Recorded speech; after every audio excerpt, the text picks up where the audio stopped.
Exercise 5.1 देख रहे हैं कंटिन्यूटी एंड डिफरेंशिएबिलिटी की। इसमें पहला क्वेश्चन है prove that the function f x 5x minus 3 is continuous at x equal to 0। आपको x equal to 0, x equal to -3 और x इक्वल टू 5 पे ये प्रूव करना है कि ये फंक्शन जो है वो कंटिन्यूस है। तो पहले देते हैं 5x माइनस 3 और x इक्वल टू 0 से शुरू करते हैं। तो f0 क्या है, डायरेक्ट x की वैल्यू 0 डालिए, आपको क्या मिलेगा 5 इंटू 0 माइनस 3 दैट इज 3। ठीक है, अब ये जो फंक्शन आपका आया है x इक्वल टू 0 में, चलिए इसकी कंटिन्यूटी जरा चेक की जाए। कैसे, आपको दो वैल्यूज और दी हुई हैं -3 और 5, सीधा -3 रखिए, देखिए क्या आता है, ये 18 है। और यहां पर जैसे किया था कि लिमिट लगाइए आप, limit f x limit x tends to 0, इसी x टेंस टू 0 पे, 0 पे क्योंकि 0 वैल्यू दी है, limit x tends to 0, limit x tends to 0 5x minus 3 यानी x की जगह आप 0 दीजिए तो 5, ये भी -3 आ रहा है। इसका मतलब ये है this particular thing x equal to 0 पे ये -3 है, ये -3 है सर, और ये भी -3 है।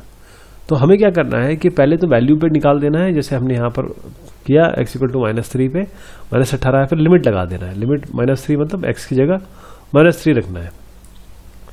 लिमिट x टेंड्स टू -3 पे आप -3 वैल्यू रखेंगे और x इक्वल टू -3 पे भी -3 वैल्यू रखेंगे। इस तरीके से आप अगले वाले देखिए 5 पे 5 रखिए, 5 रखते ही आपके पास ये 22 आ जाएगा और लिमिट x टेंड्स टू 5 यानी अगेन x पे 5 रखना पड़ेगा आपको, 22 आएगा।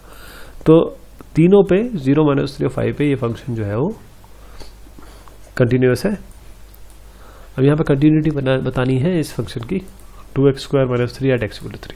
पहले तो x इक्वल टू 3 रख दीजिए, fx मतलब f3 बनाइए 17, लिमिट x3 बनाइए fx। तो ये जो एक्चुअली एक्सप्रेशन है उसमें आपको x3 रखना है, 2 इंटू 3² -1 17। देखिए आपको ये लग रहा है कि ज़रूर लग रहा होगा कि ये क्या बात हुई, x की वैल्यू मैंने रख दी पहले और फिर लिमिट में भी x की वैल्यू रख दी। देखिए x की वैल्यू जब आपको बोली गई तो डायरेक्ट रखनी है। लिमिट मतलब ये है कि 3 इज द लिमिट, वहाँ टेंड करिए तो हम फाइनल लिमिट पे डाल रहे हैं वैल्यू, इसलिए 3 हमने यहाँ पर भी रखना पड़ा हमें। अब यहाँ पर थोड़ा सा आपको आगे क्वेश्चंस में क्लियर होगा कि देखिए कैसे फेरबदल चीज़ें होती हैं। तो यहाँ पर जो फंक्शन है, examine the following functions for continuity. तो x -5 है, x -5। तो it is evident from that f is defined at every real number k and its value at k is k-5। तो ये k-5 है। इस तरीके से limit x tends to k ले तो यहाँ पर भी k-5 आएगा, that is equal to f k only. तो limit f x is equal to f k। तो f is continuous at every real number, therefore it is continuous function. यानी हमने क्या किया कि इसको ये तो बता दिया, कोई मान लीजिए कोई k वैल्यू ले ली हमने, x की जगह कोई वैल्यू ले लिया, तो ये क्या हो जाएगा k-5 है ना, दिस विल बिकम k-5। इसी तरीके से जब ये k-5 बन गया तो आपके पास f k-5 के बाद जब हमने लिमिट लगाई, तो अगर limit x tends to k है तो भी आप k रखेंगे तो k-5 भी आएगा। वो किसके इक्वल हो गया, f k के।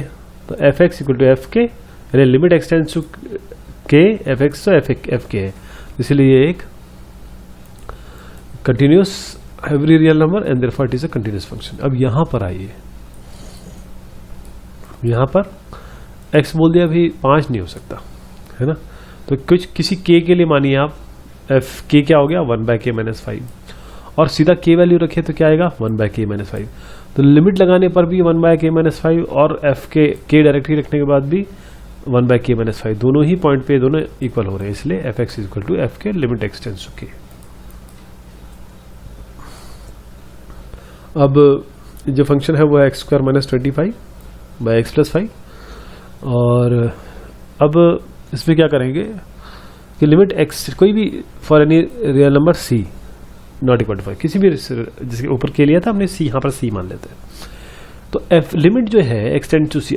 अब यहाँ पर देखिए फेरबदल क्या होगा, x² -25 है, इसको x + 5x - 5 करिए, x + 5 x + 5 काट दीजिए, x - 5 क्या होगा c - 5। ठीक, अब डायरेक्ट c वैल्यू डालिए इसमें फंक्शन में, तो c+5 c-5, यहाँ कोई लिमिट नहीं है, ध्यान दीजिएगा। c+5 c-5 c-5, यहाँ पर भी आपका c-5 आ गया। लिमिट लगाने पर भी c-5, normal direct value put करने पर भी c-5। तो ये दोनों fx limit extend to c पे भी सेम है, fc पे भी सेम है। तो function is continuous at every point in the domain f and therefore it is a continuous function. अब यहाँ पर गिवन फंक्शन हमारे पास है fx is equal to mod of x-5, ये 5 - x होगा अगर x 5 से छोटा होगा, और x-5 होगा अगर x 5 से बड़ा होगा। Therefore f is defined at all points of the real line. चलिए साहब, कोई c हम पॉइंट मान लेते, जैसे ऊपर k मान रहे थे, c कोई पॉइंट मान लेते रियल लाइन में। या तो c 5 से कम होगा, या c 5 के बराबर होगा, या c 5 से बड़ा होगा। तो पहला केस लेते हैं, c 5 से छोटा है, तो fc क्या हो जाएगा? c 5 से छोटे में क्या आएगा? 5 - c, तो 5 - c हो जाएगा fc, ठीक। और limit extends to c fx क्या होगा? दिस 5 - 6 5 - c, तो limit extends to c fx और fc दोनों सेम हो गए। तो f तो कंटिन्यूस है 5 के नीचे। अब 5 पे आते हैं। 5 में क्या करेंगे? वैल्यूज रखेंगे यहाँ पे। fc क्या हो जाएगा? f5 5 - 5 0। लिमिट लेंगे 5 माइनस 5 माइनस मतलब 5 से कम। उसके लिए क्या होगा? 5 - x, यहाँ पर देखिए 5 से कम में 5 - x लेना है, और 5 से ज़्यादा में x - 5 लेना है। तो 5 से अगर कम है तो 5 - x लेंगे, यहाँ पर भी x की जगह 5 रख दीजिए, 0 आएगा। और x 5+ यानी 5 से थोड़ा सा ऊपर, तो x - 5 आएगा 0। fx और fc, क्योंकि fx c+ और c- दोनों सेम है, और fc उसके बराबर है, तो ये आपका f is continuous at x = 5। Third में आएंगे c > 5। c > 5 में क्या होगा? आप xc डायरेक्ट डाल दीजिए, x - 5 यूज करेंगे, और fc डायरेक्ट डाल दीजिए c - 5। दोनों ही पॉइंट पे ये c - 5 c - 5 आ गया, ठीक है। इसका मतलब ये है कि f is continuous at all real numbers greater than 5. f is continuous at every number and there is a continuous function. अब बताना है fx is equal to x to the power n is continuous at x equal to n when n is positive integer. ये जो function है ये continuous है x जब n रखा जाए, जब n पॉजिटिव इंटीजर हो। चलिए साहब, x to the power n है, लिमिट एक्सटेंस टू n करेंगे तो ये क्या वैल्यू आएगी? x की जगह n रख देंगे तो n to the power n, ये तो n to the power n आ गया। तो limit extends to extend to n fx equal to fn, तो fx is continuous at n where n is a positive integer. इससे पहले हमने ये बता दें कि it is evident that f is defined for all positive integers. ये जो फंक्शन है किसी भी पॉजिटिव इंटीजर आप यहाँ पर डालिए उसके लिए डिफाइंड है, अनडिफाइंड नहीं है। अगर कोई जैसे किसी पॉइंट पे अनडिफाइंड आ रहा होता, इन्फिनिटी आ रही होती तो दिक्कत आती है, लेकिन ये सबके लिए डिफाइंड है and its value is this. Is the function F defined by this. ये हमारे पास एक फंक्शन है जिसमें अगर x 1 से छोटा या बराबर है तो x होगा, और x अगर 1 से बड़ा है तो 5 होगा। Is the function F defined by this. Continuous बताना है 0 पे, 1 पे, 2 पे। चलिए साहब, 3 वैल्यू पे हम इसको चेक करेंगे। तो सबसे पहले x = 0 पे करेंगे, सीधा आप x = 0 यहाँ पर रखिए तो आपको 0 मिलेगा। अब लिमिट ले लीजिए fx की, तो क्योंकि ये x ही है, x की जगह 0 रखेंगे तो 0 मिलेगा, तो x = 0 पे तो ये कंटिन्यूस है। 1 पे देखते हैं, और 1 रख देंगे, x बराबर क्योंकि है x 1 रखेंगे तो 1 आ जाएगा, लिमिट लगाएंगे तो भी 1 आ जाएगा। तो इसका मतलब ये आपको कंटिन्यूस क्यों मिल रहा है? क्योंकि लेफ्ट हैंड लिमिट 1 माइनस वहाँ पर भी 1 आ रहा है, और 1 प्लस वहाँ पर भी आपको 1 आ रहा है। नहीं, यहाँ पर एक चीज़ है कि आपको वैल्यू तो 1 मिल रही है, क्योंकि यहाँ पर देखिए x जब 1 है तो ये x तो 1 मिल जाएगा, लेकिन अब लोअर लिमिट पे जाएंगे x 1 माइनस पे तो आपको 1 मिल रहा है, लेकिन 1 प्लस पे आपको यहाँ पर 5 मिल रहा है। आप देखिए यहाँ पर अगर 1 से बड़ा हो गया ना तो 5 आ जाएगा सीधा, तो देखिए साहब, अब यहाँ पर इतने सारे क्वेश्चन में एक जगह फेल हुआ है, नॉन कंटिन्यूटी आई है, क्योंकि अभी तक आप समझ रहे होंगे कि अरे ये वन वैल्यू डालो और लिमिट डालो, दोनों तो सेम ही आ रहा है, मतलब इसको ऐसा करके हमें मिलता क्या है, सब चीज़ें तो सेम ही चली आ रही है। यहाँ पर वेरिएशन देखिए, आप जब x1 माइनस मतलब लिमिट लेंगे लेफ्ट हैंड लिमिट तो 1 आ रहा है, राइट हैंड लिमिट पे 5 आ रहा है, इसका मतलब ये फंक्शन कंटिन्यूस नहीं है। जो लिमिट है और जो एक्चुअल वैल्यू है, मतलब डायरेक्ट वैल्यू डालेंगे तो वो अलग आ रही है, इसलिए ये नॉन कंटिन्यूस है। चलिए आइए तीसरे पे भी चेक कर लेते हैं। जबकि तीसरे पे जैसे x = 2 डाला ना, तो यहाँ पर वैल्यू तो 5 आ गई, और अगर आप इसका लिमिट डालेंगे 2 तो भी आपकी 5 आ रही है, क्योंकि कोई भी वैल्यू डालेंगे 5 ही आएगी, जो इसी 1 से बड़ा हो जाएगा 5 ही आएगी, तो यहाँ 2 हो गई। तो 2 वैल्यू पे तो ये फंक्शन क्या है, कंटिन्यूस है, और 1 पे नहीं है। Find all points of discontinuity of f where f is defined by this. अब अगर आपको सारी डिसकंटिन्यूटी के पॉइंट बताने हैं जहाँ पर ये फंक्शन है, देखिए इसमें भी आपको डिसकंटिन्यूटी इसलिए मिलेगा क्योंकि जैसे लेफ्ट हैंड लिमिट लेंगे ये वैल्यू आ जाएगी, राइट हैंड लिमिट लेंगे ये वैल्यू आ जाएगी, और दोनों की वैल्यू अलग मिलेगी आपको, और जहां अलग वैल्यू मिल गई हम बता सकते हैं कि नॉन कंटिन्यूस है। चलिए, it is evident from the given function f is defined for all points of real line, let c be a point on the real line. हम क्या करते हैं कि कोई एक पॉइंट ले लेते हैं, हमेशा देखिए जब इस पॉइंट इस तरीके से आता है ना, तो c देखिए लेस देन 2 होगा या ग्रेटर देन 2 होगा या बराबर 2 होगा, तो हर तीनों पॉइंट पे चेक करेंगे। बेसिकली क्या होता है, ये फंक्शन कुछ इस तरीके का होना चाहिए, तो यहाँ पर चेक करते हैं, यहाँ पर चेक करते हैं, और यहाँ पर चेक करते हैं। तो c लेस देन 2 है, जैसे c लेस देन 2 है, fc डाले तो 2c + 3 आएगा। अब लेस देन 2 है तो 2x + 3 ही रहेगा इसमें, तो c लेस देन 2 पे तो ये कोई दिक्कत नहीं है। इसी तरीके से c ग्रेटर देन 2 ले, 2c - 3 आएगा, और ग्रेटर देन के लेंगे x = c रखेंगे डायरेक्ट, 2c - 3 आएगा, कोई दिक्कत नहीं है। अब आइए c = 2 पे, c = 2 पे यानी आप 2 वैल्यू रखिए, सीधा 2 माइनस लेफ्ट हैंड लिमिट पे जाइए तो 2x + 3 लेना पड़ेगा, राइट हैंड लिमिट पे आइए 2 से बड़ा तो 2x - 3 रखना पड़ेगा। अब x की जगह आप 2 रखिए, यहाँ पर रखिए 2 रखिए, एक बार 7 आ रहा है, एक बार 1 आ रहा है, तो इसका मतलब लेफ्ट हैंड लिमिट और right hand limit they do not coincide, इसका मतलब ये फंक्शन कंटिन्यूस नहीं है x = 2 पे। तो x = 2 is the only point of discontinuity of this function f। यहाँ पर भी इसी तरीके से आपको डिसकंटिन्यूटी बताना है, तो आपके पास ये कितने पॉइंट्स आ गए, x is less than equal to -3 यानी -3 और 3, तो x less than equal to -3 पे ये लेंगे फंक्शन, x 3 और 3 के बीच में है तो -2x ये वाला फंक्शन लेंगे, और 3 के ऊपर है तो 6x + 2 लिखेंगे, है ना, ये वाले 3 फंक्शन लेंगे। हमको डिसकंटिन्यूटी बताना है, यानी कि हर बार वैल्यू तो 3 रखनी है, किसी भी केस में वैल्यू डायरेक्ट 3 पुट कर देनी है, लेकिन एक हर केस में खास तौर पे इस केस में हमको ये ध्यान रखना है कि हम वैल्यू जो है लेफ्ट हैंड लिमिट और राइट हैंड लिमिट दोनों लें, क्योंकि जैसे लेफ्ट हैंड लिमिट पे जा रहे हैं फंक्शन दूसरा चेंज हो जा रहा है, और राइट हैंड पे जा रहे हैं तो फंक्शन दूसरा चेंज हो जा रहा है। तो केस 1 बनेगा आपका c लेस देन -3, तो fc डायरेक्ट आप वैल्यू देखिए -c + 3 जैसे ऊपर दिया है, आप सीधा -x + 3 ले लीजिए, और fx यानी कि जो आपकी वैल्यू है -x + 3 में सीधा -c + 3, तो लिमिट अगर लगाएंगे तो भी -c + 3 आ रहा है, डायरेक्ट वैल्यू डालेंगे तो भी -c + 3, यहाँ पर ये कंटिन्यूस है, कोई दिक्कत नहीं है, x लेस देन -3 पे कंटिन्यूस है। अब दूसरा आएगा c = -3, तो f में -3 मतलब फंक्शन में डायरेक्ट -3 डालेंगे तो -3 + 3 जो आपको फंक्शन दिया है वहां पर आप ये वैल्यू रखेंगे,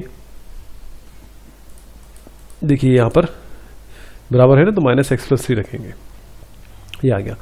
अब लिमिट लेंगे 3 माइनस पे -x + 3 यूज करेंगे, और 3+ पे हम ये -2x यूज करेंगे, दोनों जगह -3 डालिए, एक बार 6 आ रहा है, एक बार 6 आ रहा है, अरे वाह क्या बात है, ये तो दोनों की दोनों चीज़ें सेम हो गई, इसका मतलब ये कंटिन्यूस है, जबकि इस पॉइंट पे लग रहा था कि ये डिसकंटिन्यूस हो सकता है। लेकिन अगले वाले पे आते हैं हम, -3 और 3 के बीच में है, तो -3 और 3 के बीच में है, तो FC हमेशा -2c जैसे क्वेश्चन में दिया हुआ है, तो fx और मतलब वैल्यू और c अगर हम डालेंगे तो -2c आएगा। इसका मतलब -3 और 3 के बीच में तो ये क्या है, कंटिन्यूस है। अब यहाँ पर आइए, अब c = 3 की वैल्यू पे चेक करिए। -3 पे तो चेक किया था, मतलब 3 पे चेक करिए। 3 पे अगर आप 3 + 3 माइनस करें तो -2x यूज़ करना पड़ेगा फंक्शन, जैसे कि आपको ऊपर दिया हुआ है, और 3 प्लस करें मतलब लिमिट 3 प्लस करें तो 6x + 2 यूज़ करना पड़ेगा। तो एक बार -6 हो जाएगा, एक बार 20 हो जाएगा।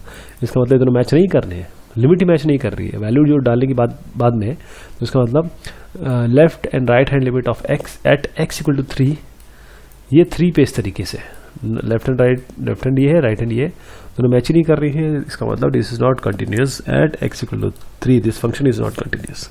एक केस अभी बचा हुआ है जहां पर c 3 से बड़ा है, c 3 से बड़ा है, 6x + 2 है। आप सीधा c डालिए, आपको c + 2 मिलेगा, और सीधा लिमिट लें चाहे नॉर्मल लें, आपको दोनों इक्वल मिलेंगे। इसका मतलब f is continuous at all point of x such that x is greater than 3, x = 3 is the only point of discontinuity which we proved just now। 8 पे आते हैं, find all points of discontinuity of f where f is defined by this। जब x 0 के बराबर नहीं है तो ये, अगर x 0 के बराबर है तो ये। तो अगर मॉड x की बात करें तो x अगर <0 होगा तो -x रहेगा, और x 0 से बड़ा रहेगा तो पॉजिटिव x रहेगा। ये तो हमारे पास क्लियर है। तो द गिवन फंक्शन किस तरीके से लिखा जा सकता है, अगर if x is <0 this will be -x/x -1, और अगर x > 0 है तो x/x, क्योंकि एक बार -x ले रहे हैं, एक बार +x ले रहे हैं, x/x = 1 इफ x = 0, और अगर 0 है तो खैर 0 ही है, कोई दिक्कत नहीं। तो the function is defined at all points on the real line. चलिए चेक करते हैं।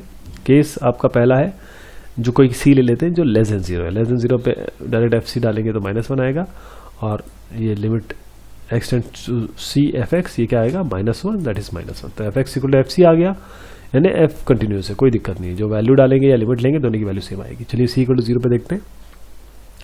c = 0 पे अगर हम लोअर लिमिट लें तो -1 आ रहा है, और हायर लिमिट ले तो 1 आ रहा है। ये माइनस और माइनस तो कोइंसाइड नहीं कर रहे हैं, they are not coinciding, therefore for f is not continuous at = 0, जी नहीं है। इसी तरीके से आप c < 0 पे लीजिए, देन fc = 1, यानी कि डायरेक्ट वैल्यू डालेंगे तो 1 आएंगे, और फिर लिमिट लेंगे तो भी आपका 1 आ रहा है, यानी दोनों बराबर हो गया है। तो f is continuous at all point x such that x = 0। तो केवल x = 0 एक ऐसा पॉइंट है जहां पर डिसकंटिन्यूटी आ रही है। क्वेश्चन 9 पे आ रहे हैं, find all points of discontinuity of f where f is defined by this। अब इसमें भी ऐसे ही करना है हमें कि अगर x < 0 रहेगा तो -x आएगा, और x < 0 रहेगा तो खैर वो तो -1 यहाँ पर दिया ही हुआ है। तो x < 0 है तो यहाँ पर x हमेशा -1 हो जाएगा, तो x/-x = -1। x < 0 होगा तो -1 होगा, x < 0 होगा तो -1 होगा। दोनों ही पॉइंट पे आपको -1 मिल रहे हैं। तो fx = 1 for all, her point पे -1 ही आ रहा है ना। जब कुछ भी रखें, चाहे आप कोई भी वैल्यू को c भी मान लें और fx रखें तब भी -1 आ रहा है, लिमिट लें तो भी -1 आ रहा है। Therefore the given function is a continuous function. कोई डिसकंटिन्यूटी यहाँ दिख नहीं रही है, the given function has no point of discontinuity. Question number 10 में आ रहे हैं, find all points of discontinuity of f where f is defined by. f इस तरीके से डिफाइंड हो रहा है, x + 1 है तो तब जब x > 1 हो, और x² + 1 जब x < 1 हो। तो फंक्शन किस तरीके से डिफाइन हुआ है, सबसे पहले क्या है कि कोई c पॉइंट ले लीजिए, इसमें क्या करना पड़ेगा, 1 पे चेक करना पड़ेगा कि 1 से कम, 1 के बराबर, 1 से बड़ा। पहला केस लेंगे c < 1, तो < 1 लेंगे तो सीधा c, देखिए < 1 है तो c² + 1 मतलब x² + 1, लिमिट लेंगे तो भी c² + 1, तो दोनों सेम है। c = 1 पे चेक करते हैं, थोड़ा सा अगर लोअर लिमिट लेंगे x तो एक्स स्क्वायर प्लस 1 यूज करना पड़ेगा। हायर लिमिट लेंगे तो एक्स प्लस 1 को यूज करना पड़ेगा। वैल्यू रखिए, दोनों में 2 आ गई, कोई दिक्कत नहीं है। लग रहा था कि यहाँ पर डिसकंटिन्यूटी हो सकती है, लेकिन ऐसा नहीं हुआ। F x equal to F1 आ गया, और डायरेक्ट जब वैल्यू रखेंगे फंक्शन में तो भी 1 + 1 2 आएगा। तो लिमिट लें चाहे डायरेक्ट वैल्यू रखें, आपको वैल्यू वही मिल रही है, तो डिसकंटिन्यूटी नहीं है। यहाँ पर थर्ड पे आइए। थर्ड जो ऑप्शन हो सकता है C is greater than 1, F C + 1। आप यहाँ पर रखिए F x equal to limit of X to C X + 1। Limit में भी आपको सी + 1 आ रहा है, और डायरेक्ट वैल्यू में भी सी + 1 आ रहा है। इसका मतलब यहाँ पर भी ये डिसकंटिन्यूस नहीं है। तो hence the given function has no point of discontinuity. Question 11 में भी कुछ इस तरीके से है। आपका एफ एक्स है x² - 3x, और x जब 2 से कम हो या बराबर हो, और x जब 2 से बड़ा होगा तो x² + 1 हो जाएगा। तो the given function f is defined at all points of real line. चलिए चेक करते हैं। c हम कोई मान लेते हैं पॉइंट है रियल लाइन में। c जब 2 से कम होगा तो f c³ - 3 लेंगे, और लिमिट अगर हम इसकी लगाएंगे x³ - 3 यूज करेंगे, ये वाला फंक्शन हमारे पास। जब देखिए x³ - 3 यूज करना है तो F x equal to F C आ जाएगा जब c < 2 होगा। अगर c 2 के बराबर है तब क्या आएगा, एफ सी होगा f2 2³ - 3। अगर हम सीधा कांस्टेंट वैल्यू डालेंगे, लोअर लिमिट लेंगे तो x³ - 3, हायर लिमिट लेंगे तो x² + 1। लेकिन दोनों ही पॉइंट पे वैल्यू 5 आ रहा है, तो लिमिट लें चाहे वैल्यू डालें, उस पॉइंट पे चेक करें। आपके पास ये कंटिन्यूस है एट x इक्वल टू 2। चलिए सब ये हो गया।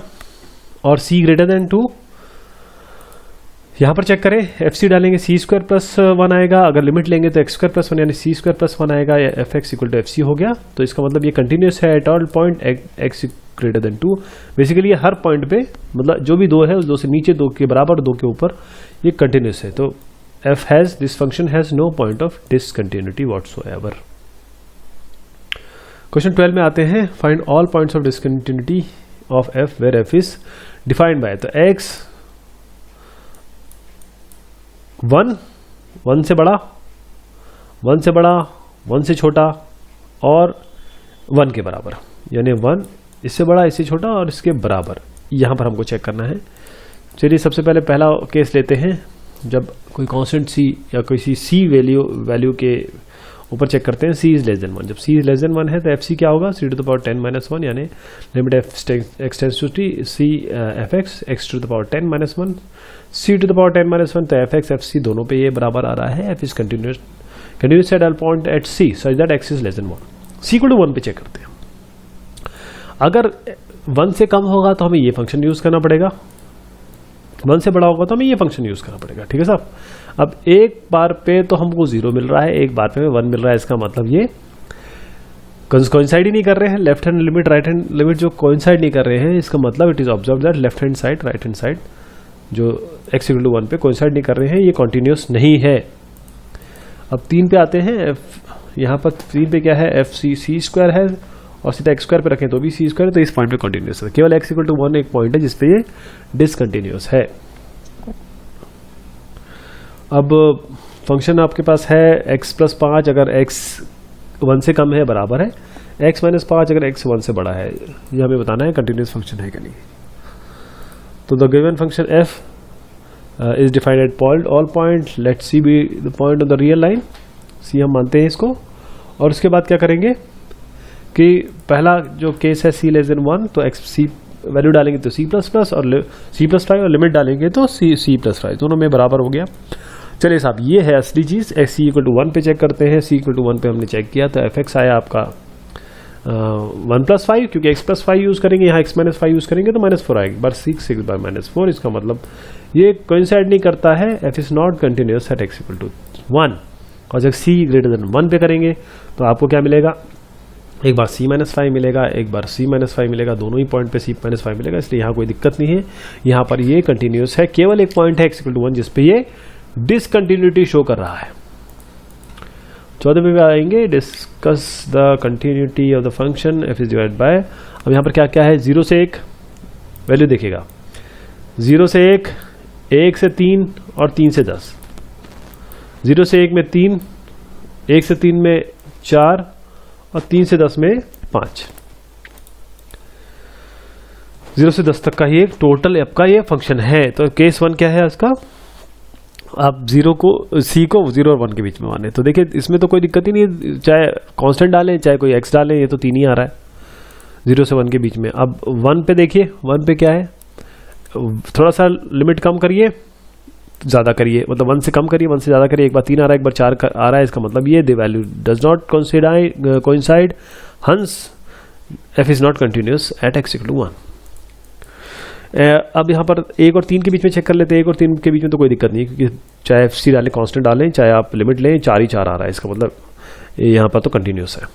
अब आइए 3 पे, यहाँ पर भी एक चीज़ आएगी, कैसे देखिए, आप लेफ्ट हैंड लिमिट लेंगे तो 4 हो जाएगा, राइट हैंड 3 से ऊपर लेंगे तो क्या आएगा 5 आएगा। तो इसका मतलब x इक्वल टू 3 पे the limits does not coincide, hence f is not continuous at x equal to 3। अब 3 और 10 के बीच में देखिए, 3 और 10 के बीच में, क्योंकि हमें 3 और 10 के बीच में चाहे कांस्टेंट डालें 5 चाहे आप लिमिट लें 5 ही आएगा, तो दोनों ही पॉइंट पे 5 आएगा।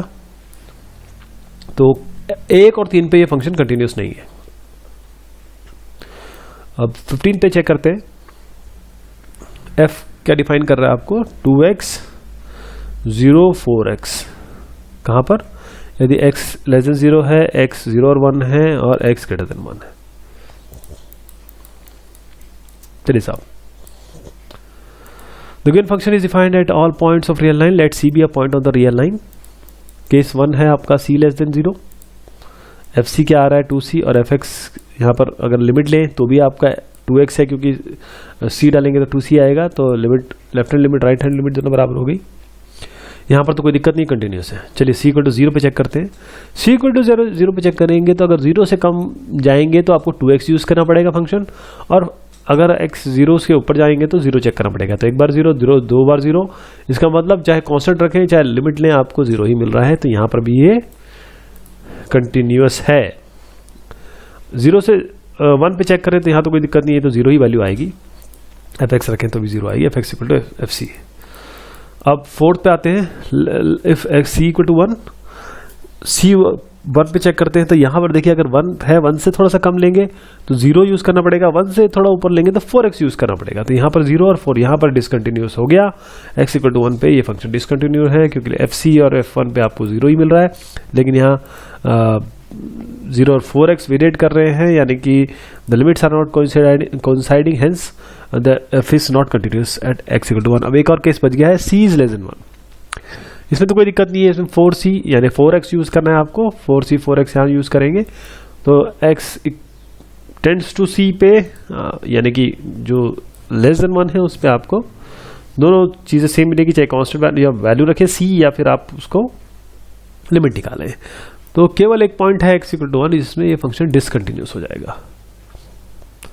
इसमें देखिए आपके पास क्या क्या है, -1 1, -1 से नीचे, -1 और 1 के बीच में, फिर 1 से ऊपर, ये 3 जगह है। तो -1 और 1 पे बेसिक चेक होगा इसमें। तो हम -1 से पहले लेस ले, अब -1 से अगर कम लेंगे तो -2 लगेगा। ये फंक्शन ध्यान रखिए, यही फंक्शन हम डायरेक्ट यूज़ करने वाले हैं। तो FC अगर -1 से कम है तो -2 लेंगे, -2 वैल्यू आएगी। तो fx और fc यानी अगर लिमिट निकालें fx का तो c आएगा, और कोई c डालेंगे तो आपको ये वैल्यू आएगा, तो इसका मतलब कंटिन्यूस है।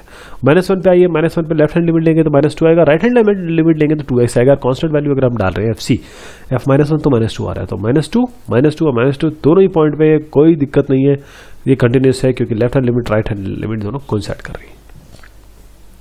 -1 और 1 के बीच में लेंगे वो हमेशा आपको 2x लेना पड़ेगा, यानी 2c लेना पड़ेगा। 2c अगर कांस्टेंट डालें और 2x लिमिट लेके तो, और लिमिट कहाँ तक जाएगी c तक, तो 2c आएगा, 2c बराबर हो गया। इसका मतलब -1 से 1 पर भी ये कोई दिक्कत नहीं है। हाँ चलिए अब आइए इस पे, ये जो क्रिटिकल पॉइंट होते हैं -1 और 1, तो 1 पे भी चेक कर लेते हैं।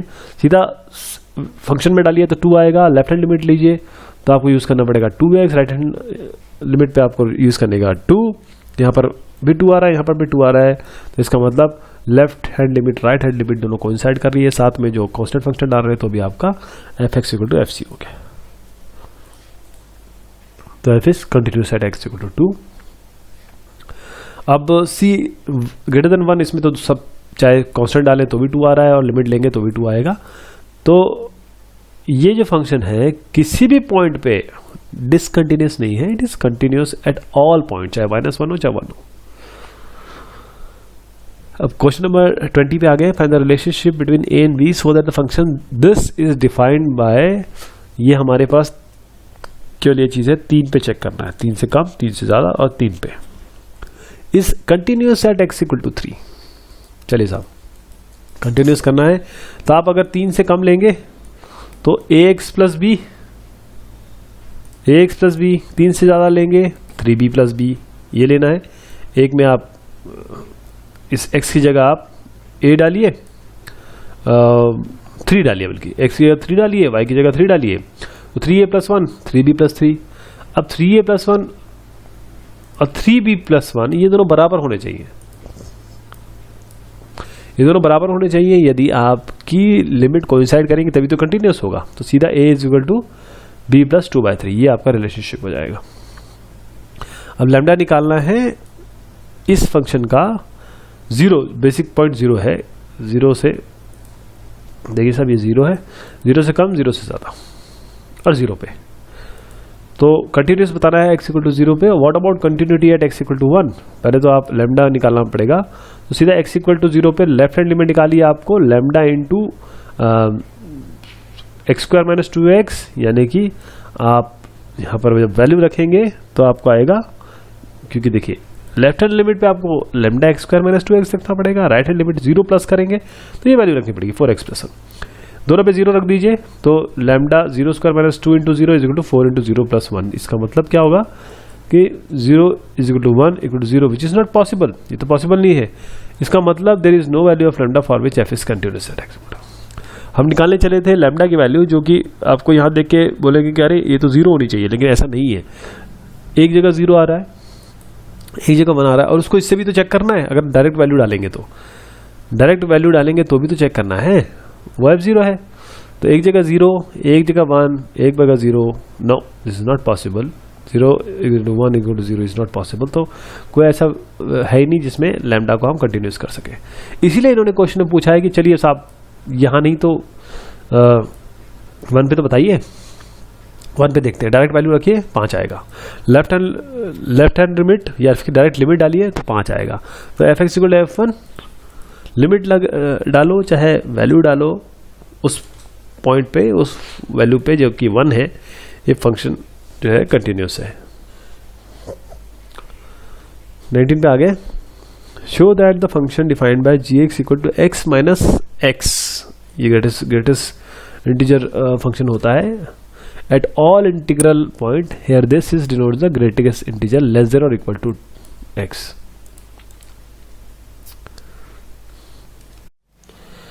तो जो फंक्शन है वो मिल रखा है gx = x - greatest integer function of x. It is evident that g is defined at all integral points. Let n be an integer. चलिए n मान के, जैसे अभी तक c माना था ना, n मान के चलते हैं, तो gn क्या हो जाएगा, सीधा n - n = 0। चलिए साहब अब लेफ्ट हैंड लिमिट देते हैं, लेफ्ट हैंड लिमिट में थोड़ा सा n माइनस करेंगे, जब n माइनस करेंगे तो जो ग्रेटेस्ट इंटीजर फंक्शन जैसा होता है, जैसे मैंने 1.2 लिखा, तो 1.2 की वैल्यू क्या हो जाएगी, 1 हो जाएगी। अगर मैं इसका यूं करूंगा, इस तरीके से 1.9 लिखूंगा तो इसकी वैल्यू भी 1 हो जाएगी। तो अगर मैं यहाँ पर थोड़ा सा अगर n से कम लूंगा तो यहाँ पर मुझे इस पर्टिकुलर जगह पे, इस जगह पे n-1 लिखना पड़ेगा, क्योंकि ये जो भी वैल्यू होगी वो एक कम हो जाएगी n-1, जैसे अभी आपको मैंने बताया। अच्छा, अब यहाँ पर लिखिए n+, तो यहाँ तो कोई दिक्कत नहीं है, यहाँ पर तो आप x ले सकते हैं, दोनों की लिमिट अलग अलग करके लिखी है। यहाँ पर आप क्या करेंगे, यहाँ पर तो क्योंकि n से बड़ा है x, तो यहाँ पर कोई दिक्कत नहीं, सीधा आप n लिख सकते हैं। तो n - n 0, यहाँ पर 1 आएगा, यहाँ पर 0 आएगा। अरे ये क्या हुआ, ये तो आपकी लिमिट कोइंसाइड ही नहीं करनी है, इसका मतलब the function is not continuous at x = 1, hence g is discontinuous at all integral points.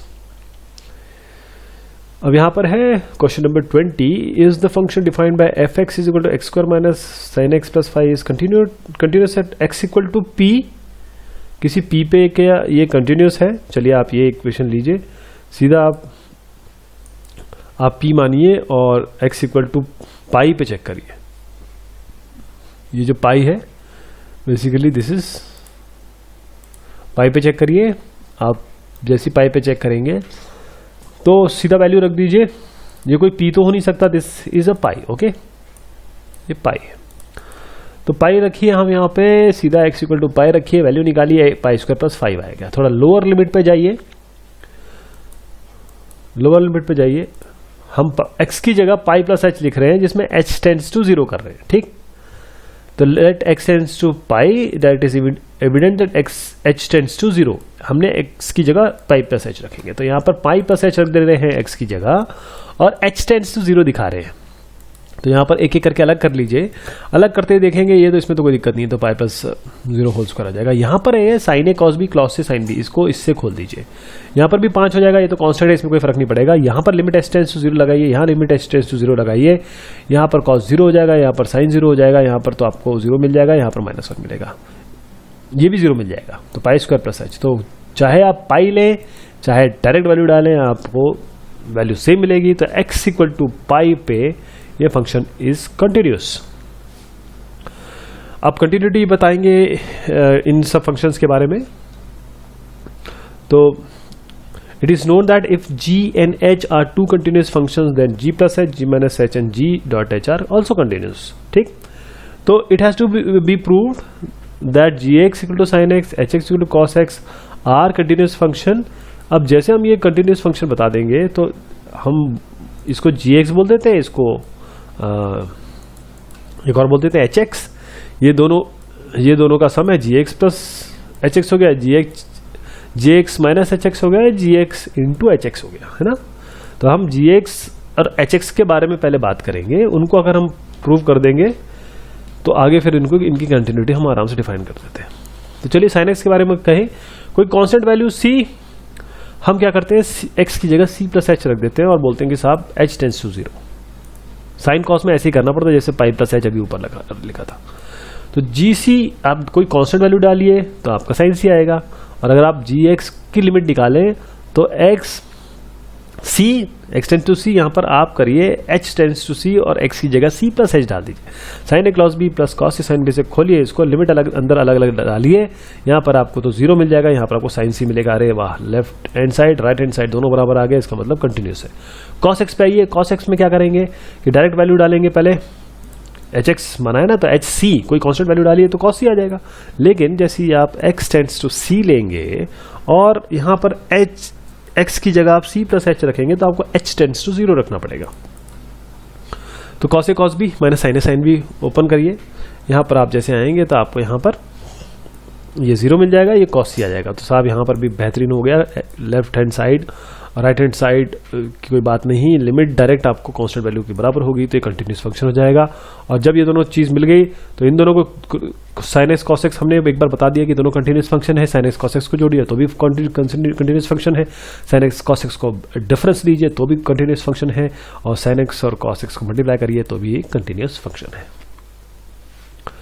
22वें में आते हैं, discuss the continuity of cosec, sec और कोटेंजेंट, ठीक, यानी कि कॉट की बात हो रही है। It is known that if g and h are two continuous function then अब देखिए हम क्या करेंगे, इनको अलग अलग फंक्शन मानेंगे।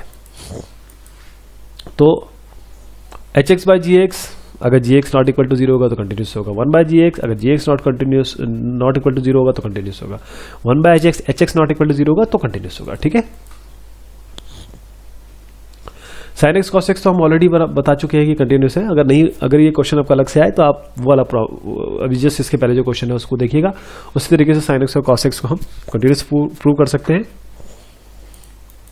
तो साइन एक्स क्या है साहब, साइन एक्स अगर हम कोई जी एक्स माने तो जी सी में डालेंगे तो साइन सी आएगा। अब इसकी लिमिट पे जाते हैं, एक्स टेंड्स टू सी, लेकिन अगर हम एक्स प्लस एच रखेंगे तो एच टेंड्स टू 0 रखना पड़ेगा। Sign A cos B, cos A sine B, या साइन सी हो जाएगा। इस तरीके से कॉस एक्स को भी कर देंगे, कॉस एक्स अभी भी हमने प्रूव किया था, बस सीधा लिमिट डायरेक्ट वैल्यू डालेंगे तो सी कॉस सी आ जाएगा, और एक्स टेंड्स टू सी यानी एक्स प्लस, यहाँ पर एक्स की जगह सी प्लस एच रखेंगे, h tends to 0, cos a cos b मैंने साइन ए साइन बी, तो यहाँ पर आपको ये कॉस सी आ जाएगा, ठीक है।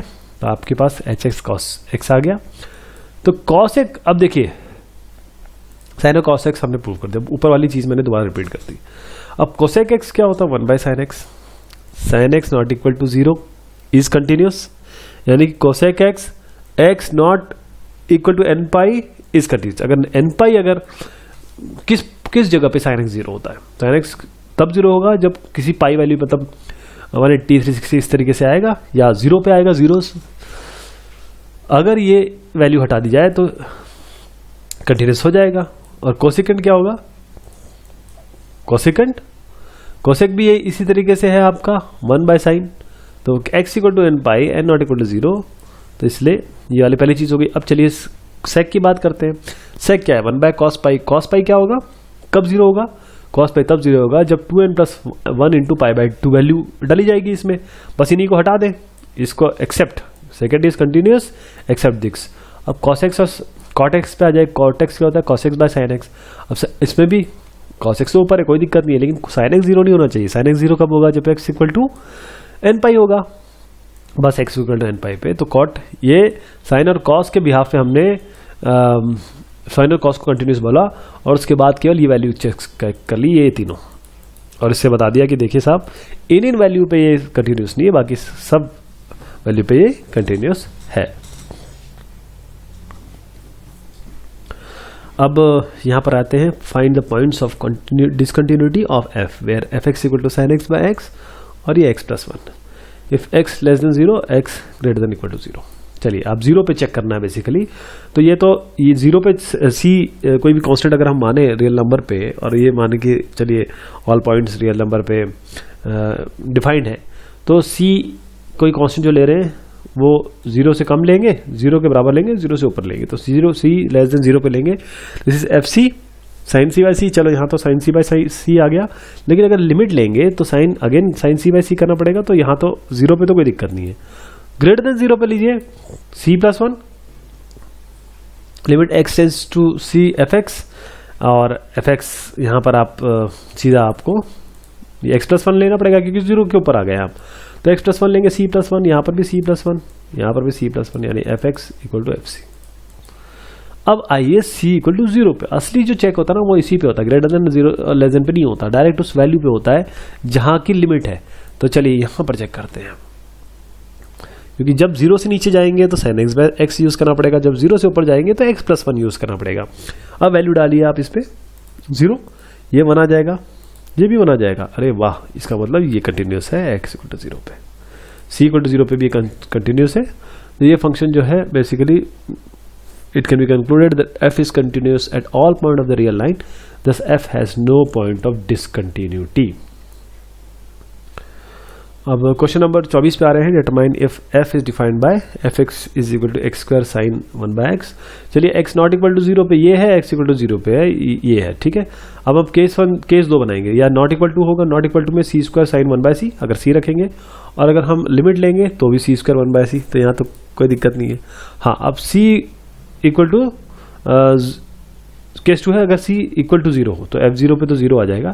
थोड़ा लेफ्ट हैंड लिमिट पे जाएंगे तो x square 1 sin x, it is known that, अब यहां पर देखिए साहब, it is known that sin 1 by x will be between -1 and 1, तो sin 1 by x will be between -x square and x square. अगर हम इसकी लिमिट लेंगे, अलग अलग तीनों की लिमिट लेंगे, तो यहां पर 0 आएगा, यहां पर 0 आएगा, और x square sin 1 by x limit will be equal to 0, तो fx इक्वल टू 0। इसी तरीके से अगर हम 0 प्लस लेंगे तो लिमिट, ये फंक्शन तो हमें ये यूज करना है c स्क्वायर, मतलब ये x square sine 1 by x, तो x square 1 by sine x equal to 0। इसका मतलब बिल्कुल सेम इसी तरीके से आप तर्क देंगे और यहां पर बोलेंगे कि ये इक्वल टू 0 है। इसका मतलब लेफ्ट हैंड लिमिट और राइट हैंड लिमिट तो दोनों सेम है और दोनों f0 के बराबर है, जो कि 0 है। इसका मतलब ये फंक्शन जो है वो कंटिन्यूस है at every point of a real line। Question 25 में है, examine the continuity of f where f is defined by this. fx हमका डिफाइंड है, अगर नॉट इक्वल टू 0 होगा तो sin x minus cos x, और इक्वल टू 0 होगा तो -1। तो दो पे चेक कर पाएंगे हम, नॉट इक्वल टू 0 और 1 पे।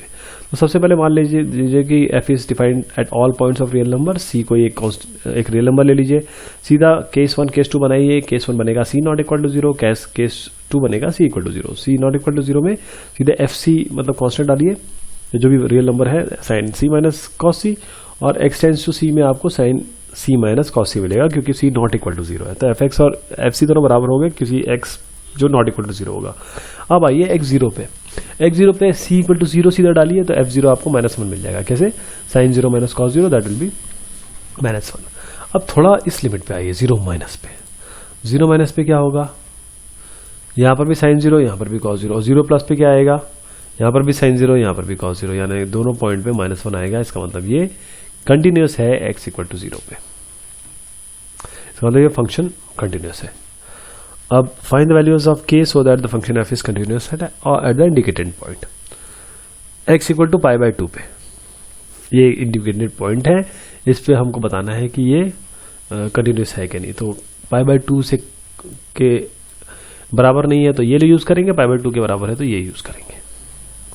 तो चलिए एक हम ये मान लेते हैं कि π/2 पे ये f is defined at x equal to π/2 और f π/2 3 है। तो इसमें क्या करना पड़ता है, अगर हम x इक्वल टू π/2 लें तो x equal to π/2 plus h लेना पड़ेगा, और h को टेंड्स टू 0 दिखाना पड़ेगा। किसी भी ट्रिग्नोमेट्री में ऐसे करते हैं। देखिए यहाँ पर x को x टेंड्स टू π/2, इसका मतलब h टेंड्स टू π/2, अगर हम x की जगह π/2 प्लस h रख देते हैं तो cos 90 प्लस h इज माइनस साइन h, और π-2 ये तो खैर सॉल्व हो जाएगा। तो साइन h बाय h ये तो 1 होता है, तो ये अल्टीमेटली k/2 निकल के आ जाएगा। ठीक है, कोई भी कांस्टेंट k के लिए या रियल नंबर k के लिए। तो f π/2 is equal to limit f x tends to π/2, यानी k/2। और ये चीज क्या है, ये तो खैर इन्होंने दे रखी है कि π/2 पे क्या वैल्यू आ रही है, ये तो 3 आ रही है। तो सीधा k/2 को आप इक्वेट करिए, k/2 को इक्वेट करिए 3 से, k आपका 6 आ जाएगा। 27वें क्वेश्चन पे जा रहे हैं। Find the values of k so that the function f is continuous at the indicated point. अभी इसमें भी ऐसे करना है, आप x नॉट इक्वल टू 2 में तो आपका kx² है, ग्रेटर देन 2 में तो 3 है, और x इक्वल टू 2 पे करना है। तो सीधा पहले तो वैल्यू निकाल लीजिए f2 पे, वो क्या आएगी, k into 2² that is 4k। अब लिमिट लीजिए, अब लिमिट लेंगे आप तो k अगर 2 माइनस पे लेंगे तो आपको करना पड़ेगा kx², तो ये 4k आएगा, और k जो है वो 2 माइनस लेंगे तो f2 आएगा। ठीक है, तो ये जो k इंटू 2² है ये किसके बराबर हो जाएगा आपका, 4k will be equal to 3, will be f2 तो आपको 3 मिला है ना, f2 तो 2 पे तो 3 मिला है, और ये 2 प्लस है, तो देखिए 2 प्लस पे f2 इक्वल टू 3, और ये 3 किसके बराबर होना चाहिए, 4k के बराबर। अगर ये कंटिन्यूस है तो 4k के बराबर 3 दीजिए, k इक्वल टू 3/4 आएगा। सीधी सी बात है कि आपका k 3/4 आ जाएगा। अब find the values of k so that the function f is continuous at the indicated point. आपके पास क्या है कि ये x पाई से छोटा है तो ये करेंगे, पाई से बड़ा तो ये है। तो सीधा x इक्वल टू पाई पे वैल्यू निकालिए, x इक्वल टू पाई पे क्या वैल्यू आएगी, k पाई प्लस 1, मतलब क्योंकि देखिए x इक्वल टू पाई पे तो ये यूज होगा ना फंक्शन k पाई प्लस 1। अब थोड़ा सा लोअर लिमिट दीजिए, पाई माइनस, तो आपके पास f पाई आएगा, x प्लस लीजिए तो k पाई प्लस 1 आएगा। अब k पाई प्लस 1, और ये जो f पाई है अगर पाई से कम है, तो पाई से कम है तो क्या है, cos x यूज करना पड़ेगा आपको, यानी cos पाई यूज करना पड़ेगा, है ना। तो k pi plus 1 will be equal to nothing but cos pi. ठीक है, इसको इक्वेट करेंगे, k आपका आ जाएगा -2/पाई। इसे भी ऐसा है, find the value of k so that the f is continuous at the indicated point x equal to 5। तो x इक्वल टू 5 पे आप कैसे करेंगे, सबसे पहले आप क्या करेंगे कि जो वैल्यू है उस पे निकालेंगे, ये 5k प्लस 1 आएगा। कैसे, अगर x इक्वल टू 5 है तो ये वाला फंक्शन यूज करेंगे ना, सो सीधा f5 यूज करेंगे तो 5k प्लस 1, इसको अभी रहने दीजिए, ये चीज यहाँ पर है, लेकिन इसको अभी रहने दीजिए, क्योंकि हम यहाँ पर क्या कहेंगे, लोअर अब लिमिट पे आ जाते हैं, lower limit higher limit. Lower limit पे क्या यूज करेंगे, ये f5 आएगा, जिस तरीके से मैंने अभी आपको बताया। लोअर लिमिट पे 5 से कम करेंगे तो k पाई प्लस 1, और अगर आप हायर लिमिट लेंगे 5 से प्लस करके लिमिट लेंगे तो 3x माइनस 1, यानी कि 3k प्लस 1, 3 इंटू 5 प्लस 1। तो इसका मतलब 5k plus 1 is equal to 3 into 5, 5 3 से 15, 15 माइनस 5 इज 10, यानी 5k प्लस 5 को आपको 10 से इक्वेट करना पड़ेगा, तो आपका सीधा k इक्वल टू 9/5 आ जाएगा। यहाँ पर भी इसी तरीके से है, find values of A and B such that function defined by this is continuous function. तो हमको क्या करना है, 2 पे 2 10 है, 2 से कम, 2 पे 2 और 10 के बीच में और 10 से ऊपर, ये आपको 3 वैल्यूज मिली हुई हैं। तो हम क्या करेंगे, x इक्वल 2 और x इक्वल 10 पे चेक करेंगे। तो x इक्वल टू 2 पे आते हैं, तो लेट्स अगर हम कम 2 से माइनस करेंगे तो हमको कौन सा फंक्शन यूज करना पड़ेगा, 2 से कम अगर हम आते हैं तो 5 फंक्शन कम करने की जरूरत नहीं है, सीधा 5 ही यूज करेंगे क्योंकि वैल्यू इसकी 5 की 5 है। हाँ, x2 प्लस यूज करेंगे या 2 से ऊपर यूज करेंगे तो ax प्लस बी करना पड़ेगा। 2 वैल्यू डालिए आप इसमें ax प्लस बी में, यानी 2a प्लस बी। इसको इक्वेट किससे करेंगे, 5 से। लेफ्ट हैंड लिमिट और राइट हैंड लिमिट दोनों बराबर होनी चाहिए। अब x इक्वल टू 10 पे आइए, x पे भी यह है कि f10 वैल्यू आएगी अगर हम सीधा 10 से कम लेंगे तो, और 10 से कम लेंगे तो ax प्लस बी आएगी, ax प्लस बी आएगी, यानी x क्या है 10, और अगर 221 से बड़ा इस पर्टिकुलर इसमें 10 के ऊपर लेंगे, 10 प्लस लेंगे तो आपको क्या मिलेगा 21। तो 10a प्लस बी को आप 21 से इक्वेट करिए, एक इक्वेशन ये एक इक्वेशन ये है, दोनों को सॉल्व करिए, आपको a 2 मिलेगा और b 1 मिलेगा। अब यहां पर आते हैं, show that the function defined by f x is equal to cos x square is a continuous function. तो एफ एक्स हमको कॉस एक्स मिला है। This function f is defined for every real number and f can be written as the composition of two functions। किस तरीके से, f is equal to GOH, gx यहाँ पर cos x मानिए, hx को x square कीजिए, GOHX यानी g of hx will be gx square यानी कि cos x स्क्वायर यानी कि fx। हम पहले ये प्रूव करेंगे कि cos x और x स्क्वायर दोनों कंटिन्यूस फंक्शन है। तो cos x के लिए क्या करेंगे, हम सीधा x की जगह c प्लस एच रख देंगे, h टेंड्स टू 0 कर देंगे, cos c plus H cos a cos b minus sin a sin b, सीधा cos c आएगा। तो अगर आप कांस्टेंट c लेंगे या सीधा फंक्शन में रखेंगे या लिमिट लेंगे, आपको दोनों सेम आएगी, इसका मतलब ये फंक्शन कंटिन्यूस है। इसी तरीके से एक्स स्क्वायर के लिए करिए, कोई कांस्टेंट या k रियल नंबर रखेंगे तो k स्क्वायर आएगा, और लिमिट निकालेंगे तो भी आपका k स्क्वायर आएगा। तो दोनों ये कंटिन्यूस हो गए और कंटिन्यूस है। तो अगर आप for a real value function g and h such that GOH is defined at C, G is continuous at C and F is continuous at GC, then F और G is continuous at C। ठीक है, अगर आपके पास ये अलग अलग continuous है तो इनका कॉमन भी आपका कंटिन्यूस होगा। अब हमको शो करना है, show that the function defined by f x equal to, ये है आपका mod of cos x is a continuous function. तो इसमें भी ऐसे करेंगे, आपके पास एक तो वैल्यू cos x है और एक वैल्यू है आपके पास mod of x। cos x कैसे है, अगर मैं cos x को कुछ k मान लूँ तो ये मॉड k हो जाएगा ना।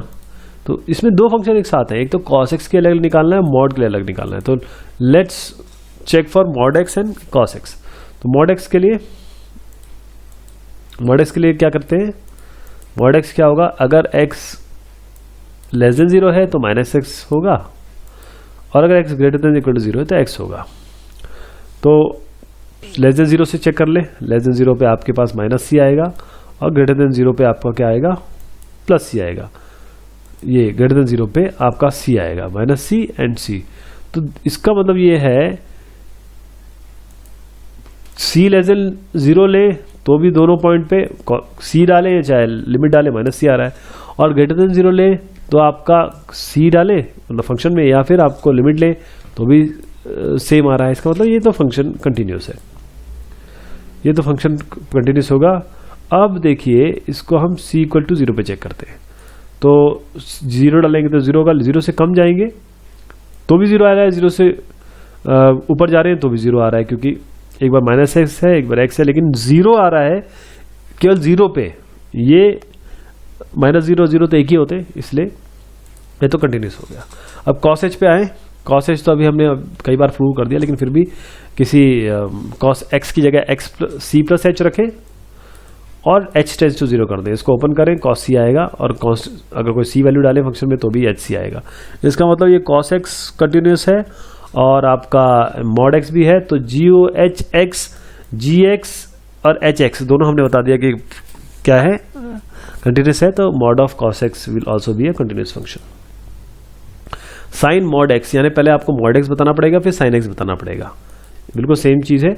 आप ये देखिए यहाँ पर ये पूरा एक्सप्लेनेशन दिया हुआ है। तो सबसे पहले जी एक्स आप मॉड एक्स लीजिए, मॉड एक्स को चेक करिए। मॉड एक्स को अभी चेक किया था हमने इससे पहले वाले क्वेश्चन में। माइनस एक्स होगा अगर एक्स लेस देन 0 होगा, और एक्स होगा अगर एक्स ग्रेटर देन 0 होगा। तो अगर आप केस क्या बनेंगे, C less than equal to C greater than 0। C less than 0 में अगर आप जीसी में रखेंगे तो माइनस सी आएगा, और अगर आप लिमिट लेंगे तो भी माइनस सी आएगा। तो ये लिमिट ले चाहे किसी सी को लें तो बराबर आ जाएगा। ग्रेटर देन 0 में भी यही तर्क रहेगा, आप कांस्टेंट वैल्यू डालें चाहे लिमिट लें, दोनों में सेम आएगी वैल्यू। और तीसरा केस है C equal to 0। C equal to 0 में क्योंकि 0 है, माइनस 0 और 0 एक ही बराबर होता है, तो ये भी कंटिन्यूस हो जाएगा। ये हो गया। अब इसके बाद h equal to sine x है, एक जी एक्स लिया एक एच एक्स लिया। जी एक्स को बता दिया, आप एच एक्स को भी बता के देखते हैं। अब साइन एक्स को भी कई बार प्रूव कर चुके हैं इस एक्सरसाइज में। तो सीधा सी की जगह आप डालिए, एक्स की जगह डालिए सी प्लस के, और के को 0 ले लीजिए, के को टेंस करा दीजिए 0 से। तो ये कांस्टेंट चाहे साइन सी डालें, मतलब सी डालें साइन में, चाहे लिमिट लें, आपको दोनों की वैल्यू सेम मिलेगी। तो एच इज कंटिन्यूस फंक्शन। तो ये आपके पास जी एक्स और एच एक्स दोनों कंटिन्यूस हो गया। तो ये जो आपकी एक्सप्लेनेशन मैंने पहले बताया था आपको, f x is equal to g o h x, जहाँ पे जी एक्स अलग है एच एक्स अलग है, दोनों अगर कंटिन्यूस है तो दोनों का जी ऑफ एच एक्स भी कंटिन्यूस होगा। अब यहाँ पर आते हैं, find all the points of discontinuity of f defined by f x equal to mod x minus mod x minus 1। तो मॉड एक्स साहब एक अलग फंक्शन है, मॉड एक्स प्लस 1 अलग फंक्शन है। F equal to g minus h, मान लीजिए ये जी ए वाला हो गया, एच ए वाला हो गया। तो पहले जी के लिए चेक करिए, मॉड एक्स माइनस एक्स और एक्स। अगर एक्स लेस देन 0 है तो माइनस एक्स रहेगा, X greater than equal to 0 रहेगा तो एक्स रहेगा। तो G is defined by all number, let C be a real number. C less than 0 पे अगर आप डायरेक्ट सी वैल्यू रखेंगे तो माइनस सी आएगी, लिमिट रखेंगे तो भी माइनस सी आएगी। इसी तरीके से सी ग्रेटर देन 0 में अगर डायरेक्ट वैल्यू रखेंगे तो आपकी सी आएगी, और लिमिट रखेंगे तो भी आपकी सी आएगी। तो ये कंटिन्यूस है। अब सी इक्वल टू 0 पे भी यही तर्क है, क्योंकि हम ये 3-4 बार कर चुके हैं। यहाँ पर भी ये कंटिन्यूस आएगा, क्योंकि 0 माइनस 0 और 0 दोनों बराबर होते हैं। अच्छा, from the above 3 observation it can be concluded that g is continuous at all point. अब x प्लस 1 पे आते हैं साहब। x प्लस 1 पे क्या है, अगर x लेस देन माइनस 1 है तो minus x plus 1, x greater than equal to minus 1 है तो x प्लस 1। अब यहाँ पर c is less then minus 1 पे आते हैं, तो क्या आएगा, माइनस सी प्लस 1। ये यहाँ पर माइनस सी प्लस 1 आ जाएगा, और अगर लिमिट लेंगे तो भी माइनस सी प्लस 1 आएगा। तो लेस देन माइनस 1 पे तो कंटिन्यूस है, ग्रेटर देन माइनस 1 पे आते हैं तो सीधा सी प्लस 1 आएगा, और सी प्लस 1 यहाँ पर भी कंटिन्यूस आ गया। अब सी इक्वल टू माइनस 1 पे चेक करते हैं। सी इक्वल टू माइनस 1 पे क्या चेक करेंगे कि अगर एच सी डाला तो 0 आएगा, लिमिट 1 माइनस किया तो minus x plus 1 function use किया, यहाँ 0 आएगा। 1 प्लस पे किया तो एक्स प्लस 1 किया, एक्स प्लस 1 यूज करेंगे, यहाँ पर भी 0 आया। तो यहाँ पर भी ये कंटिन्यूस होगा, दोनों कंटिन्यूस हो गए। तो अगर ये कंटिन्यूस है ये कंटिन्यूस है तो दोनों का डिफरेंस भी कंटिन्यूस होगा। Hence f has no point of discontinuity.